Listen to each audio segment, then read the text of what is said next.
ኢራን አይኗን ተመታለች አሉኝ የምትላቸው ከፍተኛ መሪዎቿን በአንድ ቀን ያጣችው ኢራን አሁን ደግሞ የቀሩትን ዋና መሪዎቿን በአንድ ሌሊት አጣለች። የኢራን ጦር የሚመራው አካል ተወግዶ በእውር ድንበር እየተመራ መሆኑን ከቴህራን የሚወጡ መረጃዎች ይጠቁማሉ። በወታደራዊ ኃይሉና በመንግስት አመራሩ መካከል የነበሩት ብቸኛው ሰው ተወግደዋል። ህዝባዊ ቁጣውን ይቆጣጠሩ የነበሩት የባሲጅ ኃላፊም ለብዙ ዓመታት ወጥረው ከያዙት ቦታቸው ላይ ዛሬ የሉም። ኢራን በይፋ እየዛለች እጅ እየሰጠች መሆኑ እውን መስሏል። ጠላቶቿ እንደ ኢራቅና ሊቢያ ሊያደርጓት እየታጉ ነው። ይህንን ለመከላከል ከኢራን የተሰማው ያልተጠበቀ ውሳኔ ግን ዓለምን እጅግ ያስደነገጠ ሆኗል።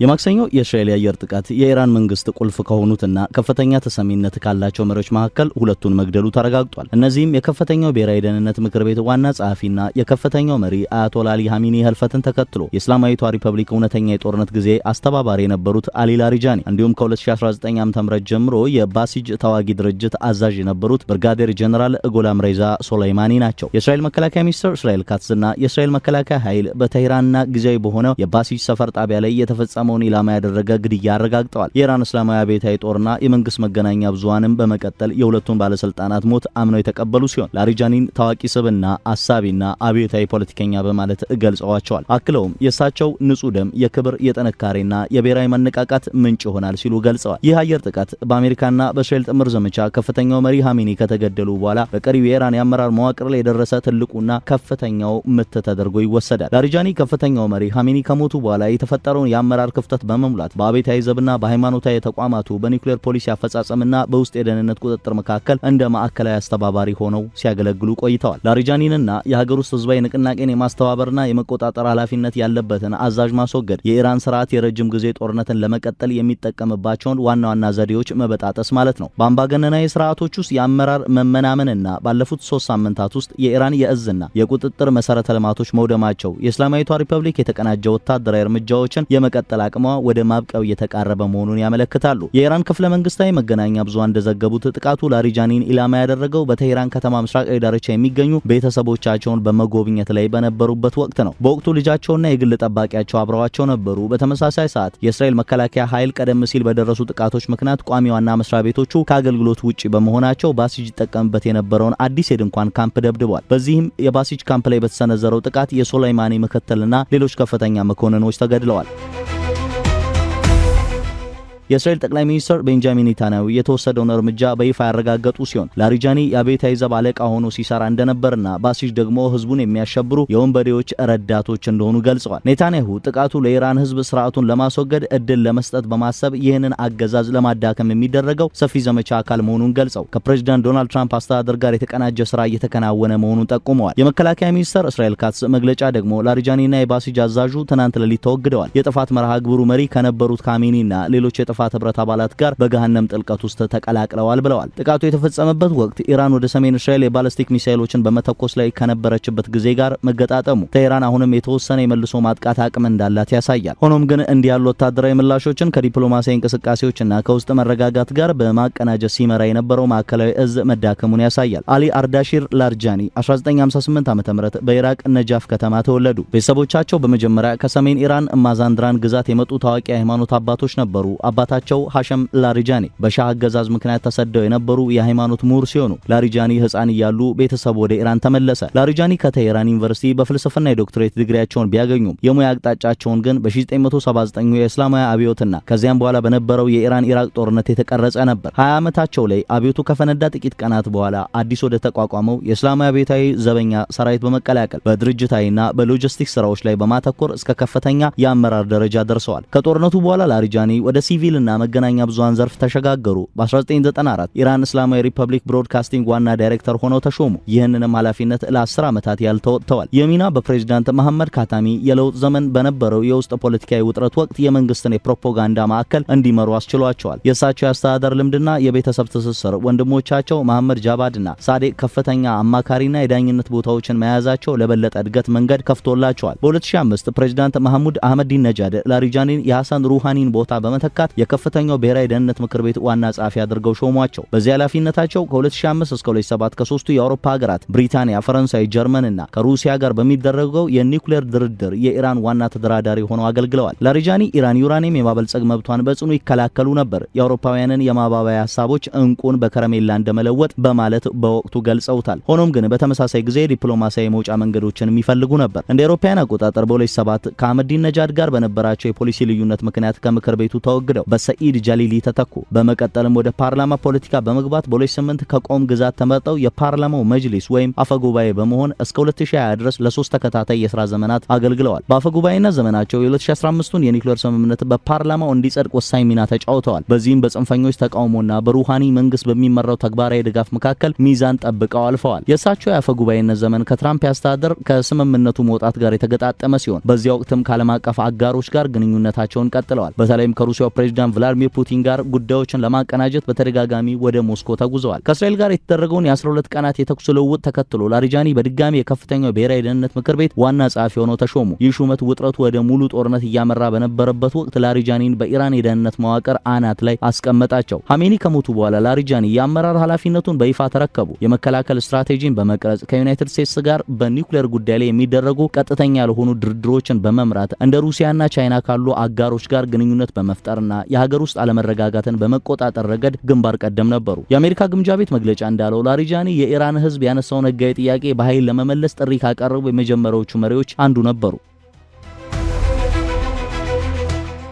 በ1963 ወደዚች ዓለም የተቀላቀሉት ጎላም ሬዛ ሱላይማኒ ከሌሎች የኢራን ወታደራዊ መሪዎች ጋር ተመሳሳይነት ያለው ቢሆንም የራሱ የሆነ ልዩ ወታደራዊ የእድገት ጎዳናን የተከተለ ግለሰብ ነበሩ። ሱላይማኒ በቅርቡ ከተገደሉት ታዋቂው የቁዱስ ኃይል አዛዥ ቃሲም ሱላይማኒ ጋር በምንም አይነት የስጋ ዝምድና ባይኖራቸውም በኢራን ኢራቅ ጦርነት ወቅት በፈቃደኝነት ለባሲጅ ታጣቂ ድርጅት አገልግሎት በመስጠት ወታደራዊ ህይወታቸውን ጀምረዋል። በኋላም በሂደት በኢራን እስላማዊ አብዮታዊ ዘብ ውስጥ ሙሉ በሙሉ በመዋሃድ ከፍተኛ ኃላፊነቶችን መወጣት ችለዋል። ብርጋዴር ጀነራል ሱላይማኒ በኢስፋሃን የሚገኘውን የሳሄብ አልዛማን ክፍለ ጦርን ጨምሮ የተለያዩ ክፍለ ጦር ሰራዊቶችን በበላይነት የመሩ ሲሆን ይህንን ወታደራዊ ልምምዳቸውን ተከትሎ ከፍተኛው መሪ አያቶላ አሊ ኻሜኒ መሐመድ ሬዛ ናቅዲን በመተካት በመላው አገሪቱ የሚገኘውን የባሲጅ ድርጅት በዋና አዛዥነት እንዲመሩ ሾሟቸው። በይፋዊ ስሙ የተገፉት የህዝብ ንቅናቄ ድርጅት ተብሎ የሚጠራው ባሲጅ በኢራን ውስጥ በሁሉም ግዛቶች፣ ከተሞች ቅርንጫፎች ያሉትና በፍቃደኝነት ላይ የተመሰረተ መጠነ ሰፊ የከፊል ወታደራዊ መረብ ነው። የዚህ ድርጅት ዋነኛው ተልዕኮ የመንግስትን ርዕዮተ ዓለማዊ አንድነት ማስከበር፣ ተቃውሞዎችንና ተቃዋሚዎችን ማፈን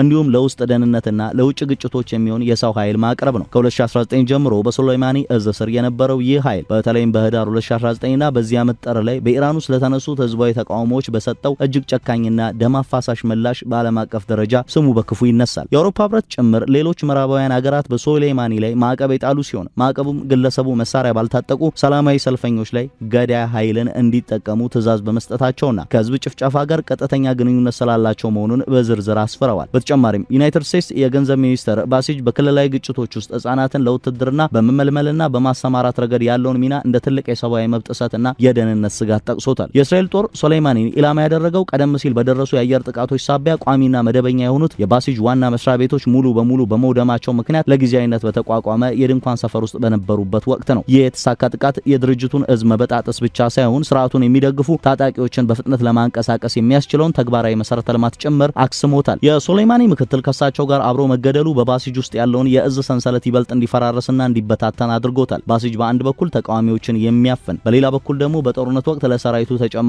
ኃይል የመሆን ድርብ ሚና ያለው በመሆኑ የመሪዎቹ መወገድ የኢራን መንግስት የሀገር ውስጥ ቁጥጥሩንና ያልተደራጁ ኃይሎችን የማንቀሳቀስ አቅሙን በቀጥታ የሚያሽመደምድ እርምጃ ሆኗል። የአሁኑ ከፍተኛ ጦርነትና ግጭት ተባብሶ የቀጠለው አሜሪካና እስራኤል በጋራ በሰነዘሩት ጥቃት ከፍተኛው መሪ አሊ ኻሜኒ መገደላቸውን ተከትሎ ነው። ይህ ጥቃት በኢራን የኒውክሌር ጣቢያዎች፣ ወታደራዊ መሰረተ ልማቶችና የአመራር ማዕከላት ላይ ያነጣጠረና ተከታታይ የአየር ዘመቻ መጀመሪያ ነበር። በጥቂት ቀናት ውስጥ ኢራን በባላስቲክ ሚሳኤሎችና በሰው አልባ ድሮኖች መንጋ መልሶ ማጥቃት ቢሰነዝሩም የተቀናጀ እዝ ባለመኖሩ የተነሳ ጥቃቶቹ ወጥና ውጤታማ አልነበሩም። ላሪጃኒ በ2025 ወደ ከፍተኛው ብሔራዊ ደህንነት ምክር ቤት እንዲመለሱ መደረጋቸው ውጥረቱ እየጨመረ በሚሄድበት ወቅት ጉዳዩን ለመቆጣጠርና ከዋሽንግተን ጋር ቀጥተኛ ያልሆኑ ድርድሮችን ለማካሄድ ማዕከላዊ ሰው እንዲሆኑ አስችሏቸዋል። የአያቶላ አሊ ኻሜኒ ሞት በኢራን የአመራር መዋቅር ውስጥ ድንገተኛና ሰፊ የሆነ ክፍተት ፈጥሯል። ምንም እንኳን የኻሜኒ ልጅ ሙጅተባ ኻሜኒ በይፋዊ መንገድ የከፍተኛ መሪነት ቦታውን ቢይዝም በእውነተኛው ተግባራዊ እንቅስቃሴና ውሳኔ አሰጣጥ ላይ ግን በላሪጃኒ ተቋማዊ ተሞክሮና በሁሉም የፖለቲካ ቡድኖች ውስጥ በነበራቸው ተሰሚነት ምክንያት ስልጣኑ በሳቸው እጅ ላይ ወድቆ ነበር። ላሪጃኒ ላለፉት 3 ሳምንታት ያህል የኢራን ጦርነት ጊዜ መሪ ሆነው ሲያገለግሉ ቆይተዋል። ሚሳኤሎችን በመተኮስ የሚሰጡ ወታደራዊ ምላሾችን በመምራት ከአብዮታዊ ዘብ አዛዦች ጋር ስትራቴጂዎችን በመቀመርና ዲፕሎማሲያዊ መስመሮችን እንዳይዘጉ ለማድረግ ከፍተኛ ጥረት ሲያደርጉ ነበር። የተፈጸመው ጥቃት ግን ይህንን ሁሉ የተቀናጀ ተግባር በከፍተኛ ደረጃ የመምራት አቅም ያለውን የመጨረሻውን ግለሰብ ከመድረክ አስወግዶታል። የአንድን ሀገር ወይም ድርጅት ዋና መሪዎችን በመግደል ወይም በመያዝ መዋቅሩን የማፍረስ ስትራቴጂ በታሪክ ውስጥ በተለያዩ ጦርነቶች ውስጥ ታይቷል። ውጤቱም የተለያየ ነበር። በ2003 አሜሪካ ኢራቅን በወረረችበት ወቅት ሳዳም ሁሴንን ለመግደል የተደረገው የመጀመሪያው ሙከራ ባይሳካም በኋላ ላይ እሳቸው መያዛቸው በማዕከላዊነት ይመራ የነበረው የባኦቲስት ፓርቲ ተቃውሞ እንዲፈርስ ትልቅ አስተዋጽኦ አድርጓል። ምንም እንኳን ይህ እርምጃ በኋላ ላይ ለተነሳው የጎሳና የሃይማኖት ግጭት መነሻ ቢሆንም በተመሳሳይ መልኩ የ2011 የኔቶ ጣልቃ ገብነት በሊቢያው መሪ ሙአመር ጋዳፊ ሞትና በመንግስቱ መበታተን ተጠናቋል። የሽምቅ ውጊያውን ከመመከት አንጻርም በ1992 የፔሩ የብርሃን መንገድ መሪ አቢሜል ጉዝማን መያዝ እንዲሁም በ1999 የፒኬኬ መሪ አብዱላ ኦክላን በቱርክ ቁጥጥር ስር መዋል እነዚያን ድርጅቶች በከፍተኛ ሁኔታ ማዳከሙ በተጨባጭ የታየ ሀቅ ነው። የኢራን ጉዳይ ግን ከነዚህ ታሪካዊ ምሳሌዎች በብዙ መልኩ ይለያል። የኢራን ስርዓት ሃይማኖታዊና ወታደራዊ መዋቅርን አጣምሮ የያዘ ድብልቅ ስርዓት ከመሆኑም በላይ መሪዎች በሚተኩበት ወቅት የሚከተለው ተቃዋማዊ ስርዓት አለው። ሆኖም ግን አሁን እየታየ ያለው የመሪዎች መመናመን ኻሜኒን ተከትሎ ላሪጃኒና ሶሌማኒ መገደላቸው በሰላም ጊዜ ሳይሆን እጅግ ከፍተኛ በሆነ የጦርነት ወቅት የተከሰተ ነው። በ2020 አሜሪካ ቃሲም ሶሌማኒን በድሮን በገደለችበት ወቅት ድርጊቱ ለተወሰነ ጊዜ የመልሶ ማጥቃት ስሜትን ቢቀሰቅስም አጠቃላይ የኢራን እዝ አልፈረሰም ነበር። ምክንያቱም ከፍተኛው መሪ ኻሜኒ በቦታቸው ነበሩ። አሁን ያለው ሁኔታ ግን አገሪቱ በተከታታይ የአየር ድብደባ ስር ባለችበት ወቅት ዋናው አስተባባሪ የተወገደበት ሁኔታ ነው። ተንታኞች እንደሚሉት በጦርነቱ የመጀመሪያ ምዕራፍ ብቻ ከ30 በላይ ከፍተኛ የአብዮታዊ ጦሩ አዛዦች ተገለዋል። ይህም የኢራን ወታደራዊ ውሳኔ አሰጣጥ ስትራቴጂያዊ መሆኑ ቀርቶ በደቦና በድንገተኛ ክስተቶች ላይ ብቻ የተመሰረተ እንዲሆን አድርጎታል። ላሪጃኒ በአብዮታዊ ዘብ ውስጥ የነበራቸው ስራ፣ በኒውክሌር ድርድር ላይ የነበራቸው እውቀት፣ በፓርላማ አመራር የነበራቸው ልምድና በመገናኛ ብዙሃን ላይ የነበራቸው ተጽዕኖ በአንድ ላይ ተዳምሮ እነዚህን የተለያዩና የተራራቁ የመንግስት ዘርፎችን በማገናኘት ረገድ ብቸኛና የማይተካ ሰው አድርጓቸው ነበር። የእሳቸው መወገድ ከእሳቸው ጋር የሚመጣን ተቋማዊ አቅም ወይም በሁሉም ተቋማት ዘንድ ተቀባይነት ያለው የአመራር ስልጣን ያለው ሌላ ሰው እንዲጠፋ አድርጓል ተብሎ ይታመናል። የአብዮታዊ ዘቡ የላሪጃኒ ሞት ብሔራዊ መነቃቃትን ይፈጥራል በማለት ቢገልጽም በተግባር ግን እየታየ ያለው የእስራኤልና የአሜሪካ የአየር ጥቃቶችን ለመመከት የተቀናጀ ምላሽ በሚፈለግበት በዚህ ወሳኝ ሰዓት ታላቅ የአመራር ክፍተትና ባዶነት መፈጠሩ ነው። የኢራን እስላማዊት ሪፐብሊክ ምንም እንኳን የአመራር መዋቅሯ በከፍተኛ ሁኔታ ቢናጋም አሁንም ድረስ የባሊስቲክ ሚሳኤሎችን ወደ ተለያዩ አቅጣጫዎች በመተኮስ የመልሶ ማጥቃት ሙከራዋን እንደቀጠለች ትገኛለች። የአመራሮቹ ግድያ ከተሰማ ሰዓታት በኋላ ወደ ሰሜናዊ የእስራኤል የተተኮሰው ሚሳኤል ለዚህ ማሳያ ተደርጎ የሚወሰድ ቢሆንም የእነዚህ ወታደራዊ ምላሾች መጠንና የትክክለኛነት ደረጃ ግን ጦርነቱ መጀመሪያ ላይ ከነበረው ሁኔታ ጋር ሲነጻጸር በከፍተኛ ሁኔታ የቀነሰና የተዳከመ መሆኑ በግልጽ ይታያል። በተለይም የባሲጅ ተዋጊ ድርጅት የአመራርና የእዝ መዋቅር መፈራረስ አገዛዙ የህዝብን እንቅስቃሴ ለመቆጣጠርና ተጨማሪ የሰው ኃይልን ለጦርነት ለማሰባሰብ የሚጠቀምበትን እጅግ ወሳኝና መሰረታዊ የሆነውን የአሰራር እርከን ሙሉ በሙሉ እንዲያጣ አድርጎታል። ያለ ብርጋዴር ጀነራል ጎላም ሬዛ ሶሌማኒ መሪነት የግዙፍ ኃይል በሀገር ውስጥ ሊነሱ የሚችሉ ህዝባዊ ተቃውሞዎችን የማፈን አቅሙ በከፍተኛ ሁኔታ አሽቆልቁሏል። በተለይም ከጥር ወር እርምጃዎች በኋላና ተከታታይ የጦርነት ሰለባዎች ቁጥር እየጨመረ በመምጣቱ ምክንያት በህዝቡ ውስጥ ያለው ቁጣ እየገነፈለ ባለበት በዚህ ወቅት ድርጅቱ መሪ አልባ መሆኑ ለአገዛዙ ትልቅ ስጋት ሆኗል። የባሲጅ መዋቅር መበታተን ማለት አገዛዙ በዜጎች ላይ ያለውን ቁጥጥር የሚያጣበት ብቻ ሳይሆን ለቀጣይ ጦርነት የሚፈልገውን ተጠባባቂ ኃይል የማደራጀት ችሎታውም አብሮ ማክተሙን ያሳያል። ከኢኮኖሚው አንጻርም ሲታይ ጦርነቱ ቀደም ሲል በኢራን ላይ ተጥለው የነበሩትንና አገሪቱን ሲያዳክሙ የነበሩትን ዓለም አቀፍ ማዕቀቦች ይበልጥ እንዲከብዱና እንዲባባሱ አድርጓቸዋል። በአሁኑ ወቅት የኢራን የነዳጅ ኤክስፖርት በከፍተኛ ሁኔታ የተገደበ ሲሆን በመሰረተ ልማቶች ላይ በሚሰነዘሩ ጥቃቶች ምክንያት ደግሞ ቀሪው የኢኮኖሚ እንቅስቃሴም ለከፋ መስተጓጎል ተጋልጧል። አገዛዙ ከተረፈው አነስተኛ ገቢ ተጠቅሞ ይህንን ረጅም ጊዜ የወሰደና የሚችልና ከፍተኛ ወጪ የሚጠይቅ ግጭት በገንዘብ የመደገፍ አቅሙ እጅግ ውስን ሆኗል። ታሪክ እንደሚያሳየን ሀብትንና ንብረትን በአግባቡ መመደብ የሚችልና በተለያዩ የፖለቲካ ቡድኖች መካከል አንድነትን ጠብቆ ማቆየት የሚችል ማዕከላዊ አመራር በሌለበት ሁኔታ የአንድን ስርዓት የመቋቋም አቅም በድንገት ይፈራርሳል። ለዚህም የ2003 የኢራቅ ጦርነትና የ2011 የሊቢያ ቀውስ እንደተጠቃሽ ምሳሌዎች የሚወሰዱ ሲሆን በእነዚህ ሀገራት ወታደራዊ አቅሙ ከፖለቲካዊ መሪነቱ ውድቀት በኋላ ለጥቂት ሳምንታት ብቻ ዘልቆ በመጨረሻ ሙሉ በሙሉ መክሰሙ ይታወሳል። የከፍተኛ መሪዎች ተከታታይነት ባለው መልኩ መወገድ በኢራን መንግስታዊ መዋቅር ላይ ያስከተለው ድምር ውጤት አሁን በግልጽ እየታየ ነው። በላሪጃኒ ይመራ የነበረው ከፍተኛው ብሔራዊ ደህንነት ምክር ቤት የኒውክሌር ፖሊሲን፣ የክልላዊ ተላላኪ ኃይሎችንና የውስጥ ደህንነት ጉዳዮችን በማቀናጀት ረገድ ዋነኛውና ማዕከላዊ አካል ነበር። አሁን ይህ የማስተባበሪያ ማዕከል በመወገዱ ምክንያት በስሩ ያሉት የተለያዩ ወታደራዊና ደህንነት ክፍሎች እርስ በርስ ሳይገናኙ በየራሳቸው ብቻ የሚንቀሳቀሱና የተበታተኑ ሆነዋል። የባሲጅ እዝ መፈራረስ ደግሞ አገዛዙ በህዝቡ ላይ ያለውን ቁጥጥር ይበልጥ እንዲያጣ አድርጎታል።